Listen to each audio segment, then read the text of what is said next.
அனுமதியோடு.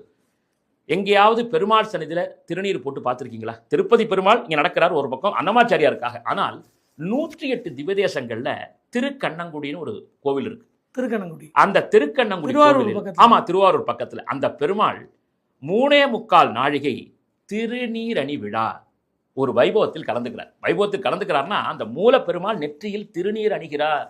நீங்க கேள்விப்பட்டிருக்கீங்களா? 108 திவ்யதேசத்துல இந்த ஒரு கோவில்ல 3.25 நாழிகை, அதாவது ஒரு நாளைக்கு 3.25 நாழிகையில சுவாமி விபூதி அணிந்து பெருமாள் காட்சி கொடுக்கிறார். திவ்யதேச பெருமாள் எங்க மூலவர் சன்னதி மூல பெருமாளே காட்சி கொடுக்கிறார். அன்னைக்கு பாத்தீங்கன்னா எல்லாம் திருநீர் அணிந்து தான் வருவார்கள். சிவார்ச்சனை தான் அங்க ஓடும். இன்னொரு அற்புதமும் சொல்றேன். திருக்கண்ணபுரம் சௌரிராஜ பெருமாள் கேள்விப்பட்டிருக்கீங்களா? அந்த பெருமாள் இப்ப கூட அந்த உற்சவம் முடிஞ்சது. மாசி மகத்துல வரக்கூடிய திப்போத்சவத்துல சாட்சாத் பரமேஸ்வரனாகவே நெற்றியில் விபூதி காப்பு அணிந்து பக்கத்துல மகாலட்சுமி வலது பக்கம் இருப்பாங்க. அன்னைக்கு மட்டும் இடது பக்கத்துல உட்கார்ந்து அமர வைத்துக் கொண்டு அந்த வேள தாளங்கள் வாமபாகத்துக்காக வாமபாகத்துல உட்கார வச்சுக்கிட்டு அந்த ஒரு சிவலோக வாத்தியம்னு கேள்விப்பட்டிருப்பீங்க. அந்த வாத்தியம்